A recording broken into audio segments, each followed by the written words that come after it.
Hello बच्चों, जय हिंद। Welcome to your channel Shivam sir biology. Last time हम लोगों ने पढ़ा था, किसके बारे में पढ़ा था? ह्यूमन हार्ट के बारे में। ह्यूमन हार्ट में हम लोगों ने पढ़ा था 4 चैम्बर में डिवाइडेड होता है। ह्यूमन वार्म ब्लडेड होते हैं, जबकि हम लोग फिश की बात कर रहे थे। फिश कैसी होती है? कोल्ड ब्लडेड होती है। और फिश का हार्ट 2 चैम्बर में डिवाइडेड होता है। जबकि हमने पढ़ा था कि जो एम्फीबियंस होते हैं और रेप्टाइल्स होते हैं, उनका हार्ट कितने चैम्बर में डिवाइडेड होता है? उनका हार्ट 3 चैम्बर में डिवाइडेड होता है। लेकिन एक रेप्टाइल है जिसका हार्ट 4 चैम्बर में डिवाइडेड होता है, और उसका नाम है क्रोकोडाइल। तो ये सारी चीजें हम लोगों ने लास्ट टाइम कंप्लीट कर लिया था। आज हम लोगों को अगला टॉपिक स्टार्ट करना है। अगला टॉपिक हम लोगों को क्या पढ़ना है? अगला टॉपिक हम लोगों को पढ़ना है ट्रांसपोर्टेशन इन प्लांट। अगला टॉपिक है transportation in plants. In plants, ठीक है। हम लोगों को अगला टॉपिक समझना है प्लांट में ट्रांसपोर्टेशन कैसे होता है। तो आपको सिंपल सी बात पता है कि अगर हम प्लांट में ट्रांसपोर्टेशन सिस्टम की बात करें तो किसके थ्रू होता है? वैस्कुलर टिश्यू के थ्रू होता है। और वैस्कुलर टिश्यू आपको यहाँ पे 2 पढ़नी है। एक वैस्कुलर टिश्यू आपको पढ़नी है जाइलम, और दूसरी वैस्कुलर टिश्यू आपको कौन सी पढ़नी है? फ्लोएम। तो ट्रांसपोर्टेशन इन प्लांट्स किसके थ्रू होता है? ट्रांसपोर्टेशन इन प्लांट्स होता है आपका जाइलम के थ्रू होता है। और किसके थ्रू होता है? फ्लोएम के थ्रू होता है। यहां तक कोई प्रॉब्लम तो नहीं है ना? इसके बाद हम लोगों को, तो अब स्टार्ट करते हैं, हम लोग देखते हैं ट्रांसपोर्टेशन इन प्लांट कैसे होता है। तो transportation in plants occur through transportation transportation in plants occurs through किसके थ्रू होती है ट्रांसपोर्टेशन इन प्लांट? सबसे पहला होता है आपका जाइलम। जाइलम। और दूसरा क्या होता है? फ्लोएम। फ्लोएम। तो अगर हम प्लांट में ट्रांसपोर्टेशन की बात करें तो प्लांट में ट्रांसपोर्टेशन 2 जगह से होता है। एक जाइलम से होता है और एक फ्लोएम से होता है। और जाइलम और फ्लोएम क्या हैं? ये दोनों हैं वैस्कुलर टिश्यू। ये दोनों कौन सी टिश्यू हैं? Vascular tissue. तो अगर हम प्लांट पे ट्रांसपोर्टेशन की बात करें तो प्लांट पे ट्रांसपोर्टेशन 2 जगह से होता है। एक जाइलम से होता है, एक फ्लोएम से होता है। और जाइलम और फ्लोएम कौन से टिश्यू हैं? तो बच्चा जाइलम और फ्लोएम आपकी वैस्कुलर टिश्यू हैं। यहां तक कोई समस्या नहीं है। अब बात करते हैं जाइलम से क्या क्या चीजें ट्रांसपोर्ट होती हैं। तो अगर हम जाइलम से ट्रांसपोर्टेशन की बात करें तो जाइलम से ट्रांसपोर्ट होता है आपका water and minerals. Minerals. Xylem से क्या ट्रांसपोर्ट होता है? वाटर और मिनरल्स। फ्लोएम से क्या ट्रांसपोर्ट होता है? फूड। किस फॉर्म में ट्रांसपोर्ट होता है? सुक्रोज के फॉर्म में ट्रांसपोर्ट होता है। और क्या ट्रांसपोर्ट फ्लोएम करता है? Amino acid. Amino acid. और फ्लोएम क्या ट्रांसपोर्ट करता है? एक तो फूड हो गया यानी कि सुक्रोज, दूसरा अमीनो एसिड, और तीसरा फ्लोएम आपका ट्रांसपोर्ट करता है हॉर्मोन्स। हॉर्मोन्स। तो जाइलम और फ्लोएम के ट्रांसपोर्ट में ये डिफरेंस होता है। जाइलम वाटर और मिनरल्स ट्रांसपोर्ट करता है, जबकि जो फ्लोएम ट्रांसपोर्ट क्या करता है? फ्लोएम फूड ट्रांसपोर्ट करता है। और फूड में क्या ट्रांसपोर्ट करेगा? सुक्रोज, इसके साथ में अमीनो एसिड, और साथ साथ में फ्लोएम बच्चा ट्रांसपोर्ट करता है हॉर्मोन्स। यहां तक कोई समस्या नहीं है। अब हम लोग थोड़ा सा transport of water and minerals थोड़ा डिटेल में समझते हैं। ध्यान से देखो। अगला है transport of water and minerals. Transport of water and minerals. Minerals, इसके बारे में हम लोग थोड़ा सा डिटेल में समझेंगे। तो अगर ट्रांसपोर्ट ऑफ वाटर और मिनरल्स की बात करें तो आपको सिंपल से पता है कि ट्रांसपोर्ट ऑफ वाटर और मिनरल्स कैसे होता है? जाइलम से। तो जाइलम जो होता है, xylem is responsible for xylem is responsible transport of for transport of water and minerals. Transport of water and minerals. Water and minerals. Minerals in plant. ठीक है। तो यहां जो जाइलम होता है, जाइलम रिस्पॉन्सिबल होता है transport of water and minerals in plant. यहां तक कोई समस्या नहीं है। अगर हम लोग जाइलम की बात करें तो जाइलम कैसी टिश्यू है? थोड़ा सा 9th का भी पढ़ लेते हैं। Xylem is a complex permanent tissue. Complex permanent complex permanent tissue. अगर जाइलम की आप बात करो तो जाइलम आपकी कॉम्प्लेक्स परमानेंट टिश्यू होती है। और जाइलम के अलग अलग कंपोनेंट होते हैं। क्या क्या होता है जाइलम में? 4 चीजें होती हैं। सबसे पहला होता है इसमें ट्रैकीड्स, दूसरा होता है वेसल्स, तीसरा होता है जाइलम फाइबर फाइबर और चौथा होता है जाइलम पैरेनकाइमा। Xylem parenchyma. तो जाइलम में ये 4 चीजें प्रेजेंट होती है। सबसे पहला होता है tracheids, vessels, xylem fibre, xylem parenchyma. अब वाटर और मिनरल के ट्रांसपोर्ट में ट्रैकीड और वेसल्स मेनली इन्वॉल्व होते हैं। तो tracheid and vessels are mainly involve involved in transport of water and minerals। यहां तक बात समझ में आई।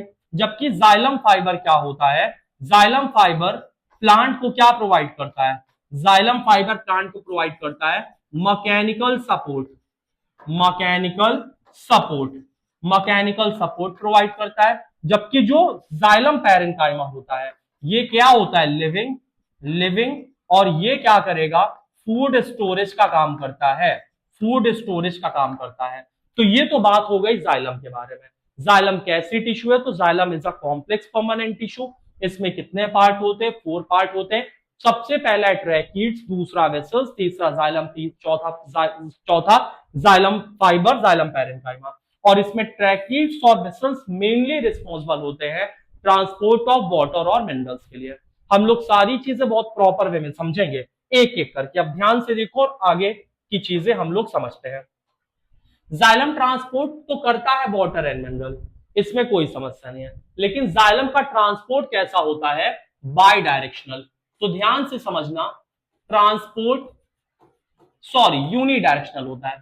Transport of xylem is unidirectional. Xylem का ट्रांसपोर्ट यूनिडायरेक्शनल होता है। यानी कि इसको हम लोग बोल सकते हैं सोर्स टू सिंक। यानी जाइलम का ट्रांसपोर्ट यूनिडायरेक्शनल होता है। सोर्स टू सिंक का मतलब एक डायरेक्शन में रूट से कहां ट्रांसपोर्ट होता है? रूट से शूट की तरफ जाइलम का ट्रांसपोर्ट होता है। यहां तक बात समझ में आई? क्योंकि आप कभी प्लांट को पानी नहीं पिलाते कि उसका मुंह पकड़ के खोल के कह रहे हो ले भैया पानी पी ले और फिर पानी को पूरे शरीर में पहुंचा ले। ऐसा नहीं होता। आप कभी भी अगर प्लांट में पानी डालते हो तो उसके रूट्स में डालते हो और फिर रूट से जो वाटर होता है पूरे बॉडी में उसके ट्रांसपोर्ट हो जाता है, प्लांट के हर पार्ट तक पहुंच जाता है। तो एक ही डायरेक्शन में ट्रांसपोर्ट होता है। तो जो ट्रांसपोर्ट होता है जाइलम का ये कैसा होता है? यूनिडायरेक्शनल होता है, यानी सोर्स टू सिंक होता है। और it does not need ATP. It does not need ATP. इसको वाटर ट्रांसपोर्ट करने के लिए हमको किसकी जरूरत नहीं पड़ती? एटीपी की जरूरत नहीं पड़ती, यानी एडिनोसिन ट्राइफॉस्फेट हमको नहीं चाहिए। किस लिए नहीं चाहिए? वाटर को ट्रांसपोर्ट करने के लिए। यहां तक बात समझ में आई? और ट्रांसपोर्ट ऑफ वाटर को बोलते हैं एसेंट ऑफ सैप। तो transport of water is called ascent of SAP. जो वाटर ट्रांसपोर्ट है ना बाबू, इसको हम लोग किस नाम से जानते हैं? एसेंट ऑफ सैप के नाम से जानते हैं। अब हम लोग आगे पढ़ेंगे ट्रांसपायरेशन, गटेशन, रूट प्रेशर और साथ साथ में जो प्लांट वाटर और मिनरल को एब्जॉर्ब करता है वो कैसे एब्जॉर्ब करता है इसके बारे में हम लोग समझेंगे। तो ध्यान से देखो, अगली स्लाइड में हम लोग यहाँ पे एक प्लांट बनाते हैं। ये यहाँ पे क्या बन गया? एक प्लांट बन गया और ये यहाँ पे ऐसा स्ट्रक्चर बन गया, यानी ये यहाँ पे एक प्लांट प्रॉपर वे में बन गया। इसके बाद प्लांट है तो प्लांट में पत्ती भी लगनी चाहिए। तो यहाँ पे हम लोग एक लीफ लगा देते हैं। अब लीफ है तो लीफ में आपको पता है एक स्ट्रक्चर होता है जिसको हम लोग स्टोमेटा बोलते हैं। तो इस तरह से गार्ड सेल बन गया और स्टोमेटा बन गया। अब स्टोमेटा बन गया तो यहाँ पे हमको एक चीज की और जरूरत पड़ेगी। और किसकी जरूरत पड़ेगी? सन की। तो यहाँ पे हम लोग बना लेते हैं सन। तो ये यहां पे बन गया सन, सन से आई है सनलाइट। अब ध्यान से देखो यहां पे होता क्या क्या है। रूट में प्रेजेंट है रूट हेयर, रूट में यहां पे क्या प्रेजेंट है रूट हेयर।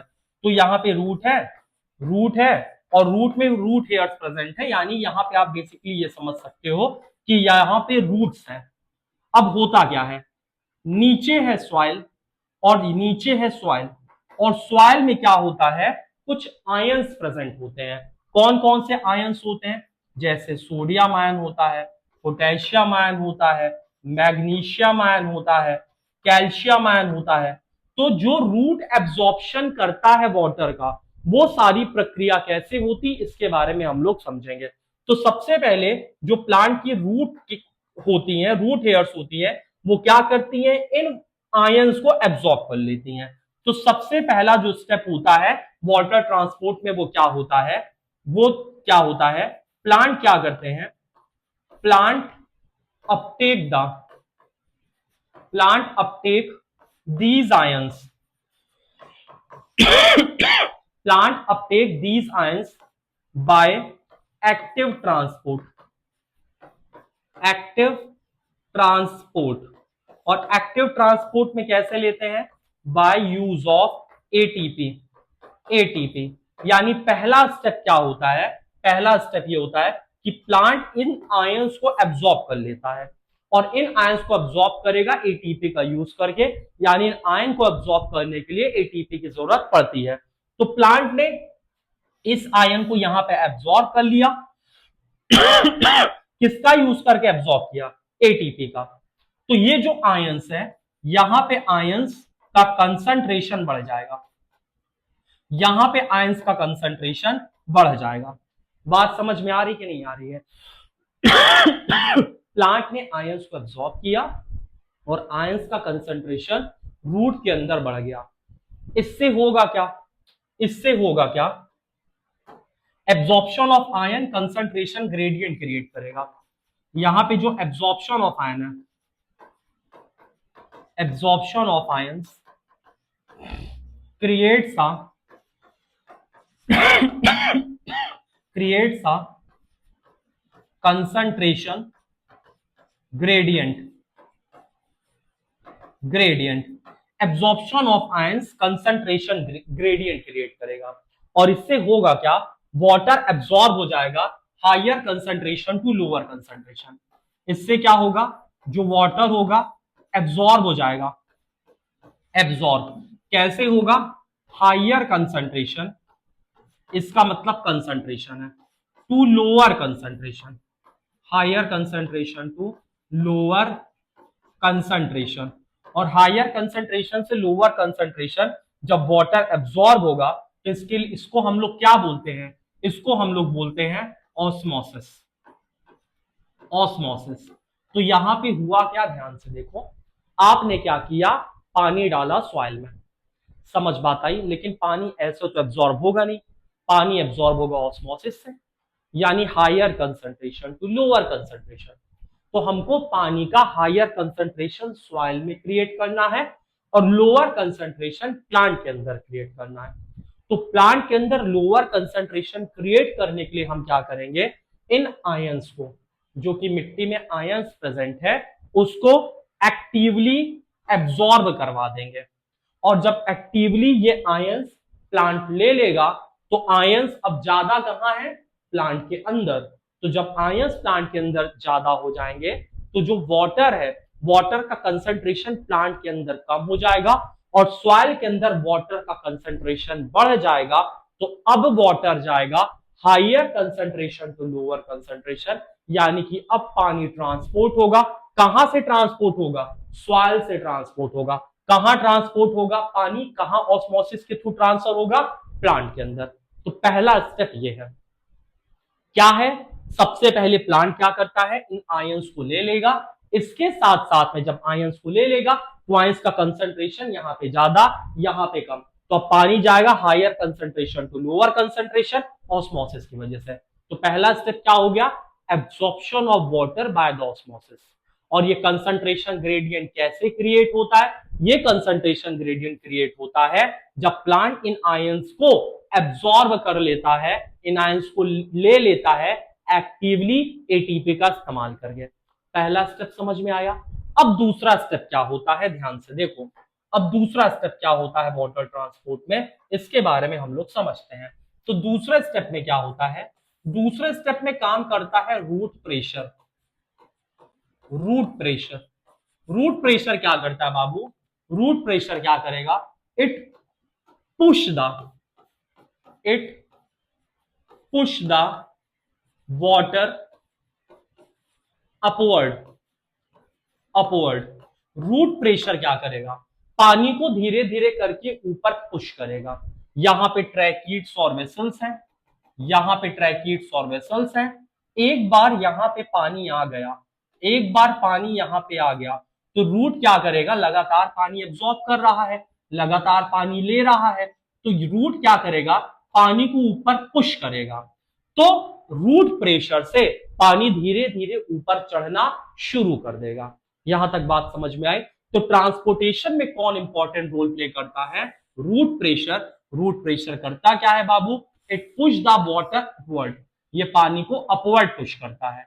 और जब ये पानी को अपवर्ड पुश करता है तो एक समय ऐसा आएगा कि पानी लीफ तक पहुंच जाएगा। और जब पानी लीफ तक पहुंच जाएगा तो उस समय पानी जब पत्ती पे पहुंचेगा तो स्टोमेटा के थ्रू पानी बाहर भी जाएगा।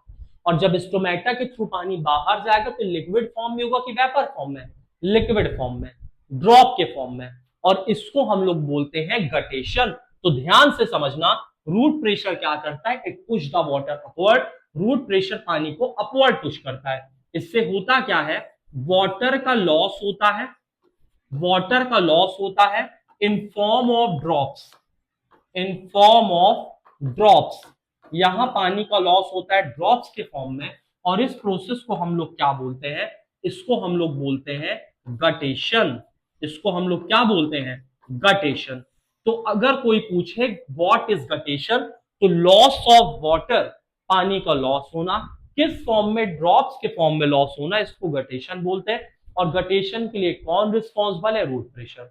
अब रूट प्रेशर पानी का ट्रांसपोर्ट तो 24 घंटे करेगा, लेकिन इसकी इंपॉर्टेंस सबसे ज्यादा कब होती है, इसकी इंपॉर्टेंस होती है रात में। तो रूट प्रेशर की सबसे ज्यादा इंपॉर्टेंस कब होती है, रूट प्रेशर की सबसे ज्यादा जो इंपॉर्टेंस होती है वो कब होती है, नाइट में, रात में। ऐसा क्यों कह रहे हैं, क्योंकि दिन के समय एक और खेला चलता है। क्या खेला चलता है, ध्यान से देखो। यहां पे सन है और यहां पे स्टोमेटा है, और स्टोमेटा ओपन हो गया। यहां पे स्टोमेटा क्या हो गया, स्टोमेटा क्या हो गया, ओपन हो गया। और जब स्टोमेटा ओपन हो गया तो सन क्या करता है, सन क्या करता है, सन यहां से सक्शन क्रिएट करता है। सन क्या क्रिएट करता है, सक्शन। सक्शन क्रिएट करने का क्या मतलब है, सन यहां से पानी ऊपर खींचना शुरू कर देता है। यानी कि जो पानी अभी धीरे धीरे ऊपर जा रहा था, है ना, कब धीरे धीरे ऊपर जा रहा था, रात के समय पानी ऊपर धीरे धीरे जा रहा था। और किस वजह से धीरे धीरे पानी जा रहा था, रूट प्रेशर की वजह से। रूट प्रेशर की वजह से वो दिन होते ही सन क्रिएट कर देगा सक्शन। दिन के समय क्या होगा, दिन के समय सन क्रिएट कर देगा सक्शन, सक्शन प्रेशर। जैसे आप कोल्ड ड्रिंक से स्ट्रॉ पी, जैसे आप स्ट्रॉ से कोल्ड ड्रिंक पीते हो, तो स्ट्रॉ से कोल्ड ड्रिंक पीते टाइम पे आप क्या करते हो, आप ऊपर सक्शन क्रिएट करते हो, तो प्रेशर डिफरेंस क्रिएट होता है और कोल्ड ड्रिंक नीचे से आपके सीधे मुंह में आ जाती है। इसी तरह यहां पे सन क्या क्रिएट करेगा, सक्शन क्रिएट करेगा, जिससे कि वाटर फास्ट ट्रांसपोर्ट होगा। वाटर कैसे ट्रांसपोर्ट होगा, फास्ट, यानी पानी यहां पे तेजी से ट्रांसपोर्ट होगा। और जब पानी तेजी से ट्रांसपोर्ट होगा तो सन पानी को पुश नहीं करेगा, सन पानी को पुल करेगा। तो यहां पे स्टोमेटा ओपन होता है और वाटर पुल होता है, वाटर पुल होता है, जिसको हम लोग बोलते हैं ट्रांसपायरेशन पुल। जिसको हम लोग क्या बोलते हैं, ट्रांसपायरेशन पुल। और ट्रांसपायरेशन पुल में होता क्या है, यहां पे वाटर का लॉस होता है, वाटर का लॉस होता है in the form of vapour, in the form of vapour. यानी यहां पे वाटर का लॉस होता है वेपर के फॉर्म में। इस प्रोसेस को हम लोग क्या बोलते हैं, इस प्रोसेस को हम लोग बोलते हैं ट्रांसपायरेशन। इसको बोलते हैं ट्रांसपायरेशन। यानी ट्रांसपायरेशन में वाटर का लॉस तो होता है, लेकिन इससे एक फायदा ये होता है कि पानी आसानी से ऊपर पहुंच जाता है। और ट्रांसपायरेशन में पानी पुश होता है कि पुल होता है? तो ट्रांसपायरेशन में बच्चों पानी क्या होता है? पुल होता है, ऊपर पानी ऊपर पहुंच जाता है। तो ट्रांसपायरेशन क्या होता है? ट्रांसपायरेशन एक ऐसा प्रोसेस होता है जिसमें वाटर लॉस होता है। किस फॉर्म में होता है? वेपर के फॉर्म में होता है, लेकिन इससे पानी का ट्रांसपोर्टेशन भी हो जाता है। इस वजह से जो ट्रांसपायरेशन है, ट्रांसपायरेशन को हम लोग बोलते हैं नेसेसरी इविल। तो अगर हम ट्रांसपायरेशन की बात करें, ट्रांसपायरेशन को हम लोग क्या बोलते हैं बच्चा? ट्रांसपायरेशन को बोलते हैं नेसेसरी इविल। तो यहां पे लिख देते हैं जो ट्रांसपायरेशन है, transpiration is called necessary evil। Necessary evil यानी ट्रांसपायरेशन एक राक्षस है, लेकिन जरूरी राक्षस है, क्योंकि अगर ट्रांसपायरेशन नहीं होगा तो जो वाटर प्रॉपर वे में ट्रांसपोर्ट हो रहा है, वाटर प्रॉपर वे में ट्रांसपोर्ट नहीं होगा और पानी को ट्रांसपोर्ट होने में बहुत ज्यादा समय लग जाएगा। यहां तक बात समझ में आई? अब इतनी चीज को हम लोग यहाँ पे समराइज करते हैं और समराइज करने के बाद समझते हैं। सबसे पहले प्लांट क्या करता है? प्लांट एब्जॉर्ब करता है या प्लांट अपटेक करता है, प्लांट अपटेक आयंस। और कैसे प्लांट आयंस अपटेक करता है? Plant Uptake ions actively. Actively का मतलब किस चीज का यूज करके? एटीपी का यूज करके। और जब प्लांट आयंस को एब्जॉर्ब करेगा, लेगा एक्टिवली, तो इससे क्या होगा? It create concentration gradient. Concentration gradient, इससे कंसंट्रेशन ग्रेडियंट क्रिएट होगा। और क्या होगा? वाटर क्या हो जाएगा? वाटर क्या होगा? प्लांट एब्जॉर्ब करेगा। प्लांट एब्जॉर्ब करेगा। कैसे एब्जॉर्ब करेगा? ऑस्मोसिस से, यानी सेमी परमिएबल मेम्ब्रेन से। ये पहला हो गया। इसके बाद हमने क्या पढ़ा था? इसके बाद जो दूसरा फोर्स काम करता है वो क्या काम करता है? Root pressure. Root pressure, root pressure क्या करता है? पुल करता है। पुल नहीं, पुश करेगा। रूट प्रेशर पुश करेगा वाटर को। कहां पुश करेगा? अपवर्ड। अपवर्ड का मतलब ऊपर के डायरेक्शन में रूट प्रेशर वाटर को पुश करता है। और ये कब चलता है? 24/7, 24 घंटे ये चलता है। और एक इंपॉर्टेंट चीज और है इसके बारे में, रूट प्रेशर के बारे में, कि यहाँ पे जो वाटर लॉस होता है किस फॉर्म में होता है? ड्रॉप्स के फॉर्म में। तो इसको हम लोग क्या बोलते हैं बाबू? इसको बोलते हैं गटेशन। और इसकी इंपॉर्टेंस कब होती है? इसकी इंपॉर्टेंस कब होती है? इसकी इंपॉर्टेंस होती है रात के समय, क्योंकि रात के समय ट्रांसपायरेशन रुक जाता है क्योंकि सन डूब जाता है। अब तीसरा स्टेप तुमको बताते हैं, ध्यान से देखो तीसरा स्टेप यहाँ पे क्या होता है। तीसरा स्टेप है आपका ट्रांसपायरेशन। ट्रांसपायरेशन, ट्रांसपायरेशन में वाटर पुश होता है कि पुल होता है? तो ट्रांसपायरेशन क्या होता है? वाटर को पुल करता है। ट्रांसपायरेशन में क्या होता है? वाटर पुल होता है। पुल का मतलब वाटर ऊपर खींचा जाता है, यहां वाटर को धकेला जाता है, वहां पानी को खींचा जाता है। समझ बात आई? तो वाटर यहाँ पे पुल होता है ट्रांसपायरेशन में, और यहां पे क्या होता है? लॉस होता है वाटर का। लॉस होता है वाटर का in form of vapour. In form of vapour. इसको क्या बोलते हैं? ट्रांसपायरेशन बोलते हैं। ट्रांसपायरेशन। और ट्रांसपायरेशन दिन के समय मतलब आसानी से वाटर ट्रांसपोर्ट कर देता है। अगर बिना ट्रांसपायरेशन के पता चला पानी ट्रांसपोर्ट हो रहा है तो बहुत टाइम लग जाएगा। तो ट्रांसपायरेशन बहुत इंपॉर्टेंट है। इसका एक और काम होता है, ट्रांसपायरेशन में क्या होता है? एवापोरेशन होता है। ट्रांसपायरेशन में क्या होता है? पानी लॉस होता है वेपर के फॉर्म में, यानी पानी एवापोरेट हो जाता है। एवापोरेट, तो एवापोरेशन से क्या होती है? कूलिंग। तो ट्रांसपायरेशन से प्लांट कूल भी होता है, ठंडा भी होता है। इसी वजह से बहुत प्रचंड गर्मी पड़ रही है, आप प्लांट के नीचे चले जाओ तो वहां का टेम्परेचर थोड़ा सा कम रहता है, क्योंकि ट्रांसपायरेशन मतलब प्लांट पे लगातार वाटर का एवापोरेशन होता रहता है एंड एवापोरेशन कॉजेस कूलिंग। यहां तक कोई प्रॉब्लम तो नहीं है? और नोट करके हम लोग एक पॉइंट यहां पे लिख देते हैं। नोट करके क्या लिखेंगे, जो ट्रांसपोर्ट ऑफ वाटर होता है, transport of water and minerals, water and minerals called ascent of SAP, इसको क्या बोलते हैं, एसेंट ऑफ सैप बोलते हैं। तो वाटर और मिनरल्स के ट्रांसपोर्ट को हम लोग एसेंट ऑफ सैप बोलते हैं। यहां तक कोई समस्या नहीं है। और इसका ट्रांसपोर्ट कैसा होता है, जाइलम का ट्रांसपोर्ट, यूनी डायरेक्शनल के बाय डायरेक्शनल, यूनी डायरेक्शनल यानी एक ही डायरेक्शन में होता है। इसके साथ साथ में it do not need ATP, it do not need ATP. इसको ट्रांसपोर्ट करने के लिए हमको किसी भी तरह से एडिनोसिन ट्राइफॉस्फेट यानी एटीपी की जरूरत नहीं पड़ती है। यहां तक समझ में आया बच्चा लोग? अब आगे समझो। अगला हम लोगों को समझना है ट्रांसपोर्ट ऑफ फूड। अगला समझना है transport of food. Transport of food किसमें समझना है, इन प्लांट्स। प्लांट्स में फूड कैसे ट्रांसपोर्ट होता है, लेकिन उससे पहले हम लोगों को एनसीईआरटी पढ़ लेनी है। तो उससे पहले हम लोग थोड़ा सा एनसीईआरटी पढ़ लेंगे, फिर आगे हम लोग समझेंगे। ध्यान से देखो एनसीईआरटी,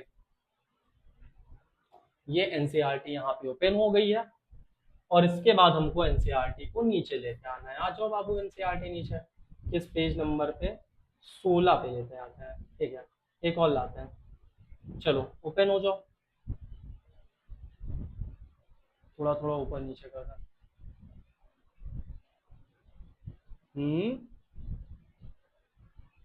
हाथ हो गया। अच्छा नेफ्रॉन में सीधे आ गया। चलो ये आ गया transport of water and minerals in plant, transport of water. चलो देखो ध्यान से, ट्रांसपोर्टेशन इन प्लांट्स, लिम्फ हो गया था। देखो ट्रांसपोर्टेशन इन प्लांट्स, ध्यान से समझना इसके बारे में और ध्यान से इसको देखना। यहां पे सबसे पहले ये बताया जा रहा है, क्या बताया जा रहा है, ध्यान से देखो। We have discussed earlier how plant take in simple compounds such as carbon dioxide और फिर फोटोसिंथेसिस से उसको किस में कन्वर्ट करता है, फूड में कन्वर्ट कर लेता है ना। तो photosynthesis energy stored in their chlorophyll containing organ namely leaf. The other kind of raw material needed for building plant bodies is also have to be taken up separately. यानी plant को जिन जिन चीजों की जरूरत होती है प्लांट वो सारी चीजें ले लेता है। और for plant the soil is nearest richest source of raw material like nitrogen, phosphorus and minerals. यानी प्लांट को जो कुछ भी चाहिए वो आसानी से सॉइल से ले लेगा और सॉइल से उसको आसानी से मिल जाता है। The absorption of these substance therefore occurs through part in contact with the soil. तो इन सारे आयंस का एब्जॉर्प्शन कहां से होगा, जो सॉइल के कांटेक्ट में होगा। और सॉइल के कांटेक्ट में कौन होता है, रूट होता है, रूट हेयर्स होती हैं। आगे समझते हैं। If the distance between soil contacting organ and chlorophyll containing organ are small, energy and raw material can easily diffuse to all parts of plant. But if these distance become large, तो इसके लिए किसकी जरूरत पड़ेगी, diffusion से चीजें नहीं transport होंगे। तो हमको क्या करना है, हमको प्रॉपर सिस्टम चाहिए ट्रांसपोर्टेशन के लिए। यानी कि अब जो चीजें यहाँ एब्जॉर्ब हुई हैं रूट से, हमको उसको प्लांट में ऊपर बढ़ाना है। और जब हमको उसको प्लांट में ऊपर ट्रांसपोर्ट करना है, तो ऊपर ट्रांसपोर्ट अगर शॉर्ट डिस्टेंस में करना है तो डिफ्यूजन से हो जाएगा, लेकिन लॉन्ग डिस्टेंस में करना है तो हमको जाइलम और फ्लोएम की जरूरत पड़ती है। आगे वही लिखा है, energy need differ between different body design. Plant do not move and plant body have large proportion of dead cell, यानी इसमें डेड सेल ज्यादा होती हैं। As a result plant have low energy requirement, तो प्लांट में low energy requirement होती है, तो इसमें बहुत ज्यादा फास्ट ट्रांसपोर्टेशन सिस्टम की जरूरत नहीं है। अगर इसमें स्लो ट्रांसपोर्टेशन सिस्टम भी होगा तो उससे काम चल जाएगा। The distance over which transport system have to operate however can be very large in plants such as very tall trees. लेकिन जितने डिस्टेंस तक जाना है, प्लांट की एनर्जी रिक्वायरमेंट भले स्लो होती है, भले कम होती है, लेकिन यहाँ पे बहुत दूर तक ट्रांसपोर्टेशन करना है। तो plant transport system will move energy stored from leaf and raw material from roots. These two pathway are constructed at independently organized conducting tubes. तो दो तरह का प्लांट में ट्रांसपोर्ट होता है, एक लीफ से और बाकी पार्ट में, और एक रूट से और बाकी पार्ट में। तो दो तरह का ट्रांसपोर्ट है, एक फूड का ट्रांसपोर्ट है, एक वाटर और मिनरल्स का ट्रांसपोर्ट है। अब आगे ध्यान से देखो, one the xylem move water and minerals obtain from the soil, the other phloem transport product of photosynthesis. यानी जाइलम क्या ट्रांसपोर्ट करता है, वाटर और मिनरल्स, और फ्लोएम क्या ट्रांसपोर्ट करता है, ये ट्रांसपोर्ट करता है product of photosynthesis. Product of photosynthesis का मतलब ग्लूकोज। प्लांट खाना किस फॉर्म में बनाता है, ग्लूकोज। ट्रांसफर किस फॉर्म में करता है, सुक्रोज। स्टोर किस फॉर्म में करता है, स्टार्च। तो सुक्रोज के फॉर्म में ट्रांसपोर्ट होता है। बीएचयू में क्वेश्चन पूछा गया है, where they are synthesized to other parts of plant. We have studied the structure of these tissue in class 9. Class 9 में आप इसके बारे में प्रॉपर वे में पढ़ चुके हो। अब आगे की बात करते हैं, आगे समझो ट्रांसपोर्ट ऑफ वाटर, पानी का ट्रांसपोर्ट कैसे होता है। तो इन जाइलम टिश्यू वेसल्स और tracheids of root stem and leaf are interconnected to form continuous system of water conducting channel reaching all the parts of the plant. तो xylem tissue में आपको चार कंपोनेंट बताए थे, tracheids, vessels, xylem fibre, xylem parenchyma. लेकिन दो important लोग responsible होते हैं, एक वेसल्स और एक ट्रैकीड्स। तो ट्रैकीड्स और वेसल्स रूट में होती है, स्टेम में होती है, लीफ में होती है, आपस में इंटरकनेक्टेड होती है, जिससे कि चीजें ट्रांसपोर्ट होगी प्रॉपर वे में। अब आगे देखो, at the root cells in contact with soil. अब जितनी जितनी बातें बताए हैं बहुत ध्यान से समझना। At the root cells in contact with soil actively take up ions. यानी पहला स्टेप क्या हो रहा है कि जो रूट सेल्स कॉन्टैक्ट में है सॉइल के, वो आयंस को एक्टिवली एब्जॉर्ब करती हैं। This create a difference in the concentration of these ions between root and soil. इससे कंसंट्रेशन डिफरेंस क्रिएट होता है रूट और सॉइल के बीच में, और जब कंसंट्रेशन डिफरेंस क्रिएट होगा तो इससे होगा क्या, वाटर देयरफॉर। वाटर देयरफॉर क्या होगा, वाटर देयरफॉर क्या होगा, ध्यान से देखो, water therefore move into the root from the soil to eliminate this difference। फिर पानी मूव होगा ऑस्मोसिस से, कहां मूव होगा, रूट्स की तरफ मूव होगा। This means that there is steady movement of water in root xylem creating a column of water that is steadily pushed upward. यानी कि इससे पानी लगातार ट्रांसपोर्ट होगा, और कैसे ट्रांसपोर्ट होगा, पानी पुश होगा ऊपर, और वो पुश किस वजह से क्रिएट होता है, वो पुश क्रिएट होता है रूट प्रेशर की वजह से, जिसके बारे में अभी हम लोगों ने डिस्कस किया है। अब आगे ध्यान से देखो, however this pressure is itself is unlikely to be enough to water over the height that we commonly see in plant. Plant use another strategy to move water in xylem upward to the highest point of the plant body. तो root pressure slow process होता है, पानी धीरे धीरे जाएगा, तो plant एक और दिमाग लगाता है, एक और स्ट्रेटजी लगाता है, जिससे कि आसानी से वाटर ट्रांसपोर्ट हो सके। वो स्ट्रेटजी यहाँ पे क्या है, इसके बारे में समझो और इसके बारे में जानो। उस स्ट्रेटजी के बारे में भी हम लोग समझते हैं। देखो, take two small pot of approx the same size and have the same amount of soil, one should have plant in it, place a stick of same height as the plant in other part, cover the soil in both pot with plastic, cover both set. इसके बाद उसको sunlight में रख दो। क्या होगा, यहाँ ये बता रहे हैं आपको दो प्लांट लेना है, फिर प्लांट के ऊपर क्या करना है, पॉलीथीन बांध देंगे और उसको सनलाइट में रखना है। सनलाइट में रखोगे तो पॉलीथीन में पानी आ जाएगा। क्यों पानी आ जाएगा, क्योंकि वहां पे ट्रांसपायरेशन हुआ है। अब आगे की लाइन देखो और आगे की लाइन समझो। अब आगे की लाइन देखो, आगे की लाइन समझो। यहाँ पे क्या बता रहा है, यहाँ पे ये बता रहा है, provided that the plant has an adequate supply of water, the water which is lost through stomata is replaced by water from the xylem vessel in the leaf. In fact, evaporation of water molecule from the cell of leaf create a suction which pull the water from xylem cell of the root। यानी कि जो leaf होता है, leaf में stomata होता है और सन stomata से वाटर एब्जॉर्ब करता है, जिससे सक्शन क्रिएट होता है और वाटर आसानी से ऊपर ट्रांसपोर्ट हो जाता है। और वाटर का लॉस भी होता है।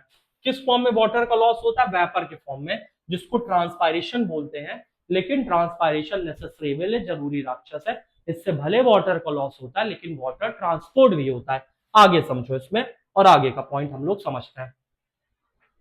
आगे का पॉइंट समझते हैं।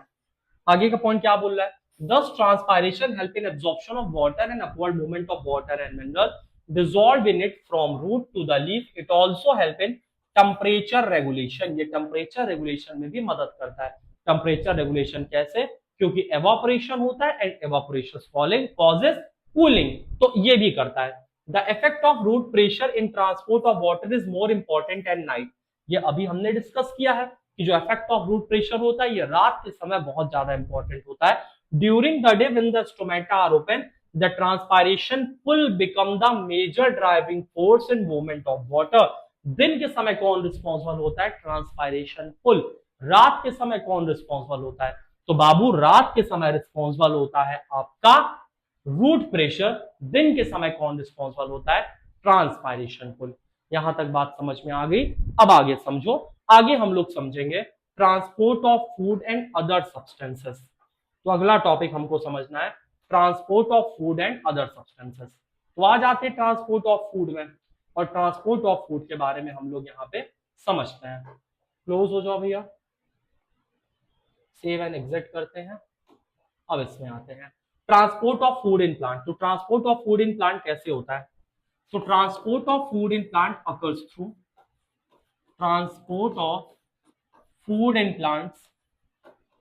Food in plants occurs through किसके थ्रू होता है transport of food in plant? Phloem.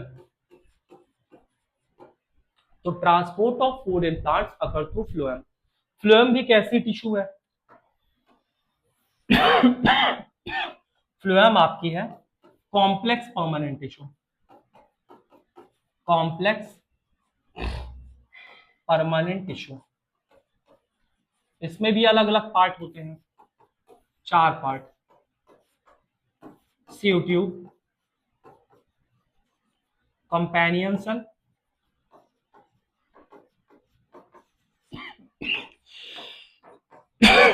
Phloem fibre, phloem parenchyma. इसमें भी 4 चीजें होती हैं, sieve tube, companion cell, phloem fibre, phloem parenchyma. यहां सीव ट्यूब क्या करता है?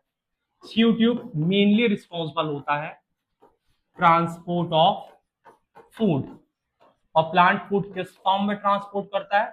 सुक्रोज के फॉर्म में।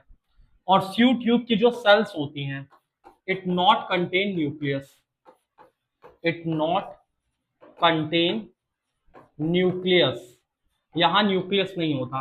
तो कंपेनियन सेल क्या होती है? सिस्टर सेल होती है। किसकी सिस्टर सेल होगी? सीव ट्यूब की, ठीक है, जो कि इसकी हेल्प करती है। अब आगे ध्यान से हम लोग समझते हैं, ध्यान से समझो अगला टॉपिक। जो फ्लोएम होता है, फ्लोएम ये ट्रांसपोर्ट करता है, इट ट्रांसपोर्ट फूड। फूड का मतलब सुक्रोज, और क्या ट्रांसपोर्ट करता है? Amino acid, amino acid. और क्या ट्रांसपोर्ट करता है? Hormones, hormones. और इसका ट्रांसपोर्ट होता है बाय डायरेक्शनल। तो it transport is bidirectional, bidirectional. Bidirectional का मतलब 2 डायरेक्शन में इसका ट्रांसपोर्ट होता है। It need ADP, it need ATP, इसको एटीपी की जरूरत पड़ती है। और ट्रांसपोर्ट ऑफ फूड को हम लोग बोलते हैं, transport of food is called, जो ये प्लांट फूड ट्रांसपोर्ट करता है इसको हम लोग क्या बोलते हैं? इसको बोलते हैं ट्रांसलोकेशन, ट्रांसलोकेशन। तो transport of food is known as translocation. यहां तक बात समझ में आ रही है ना?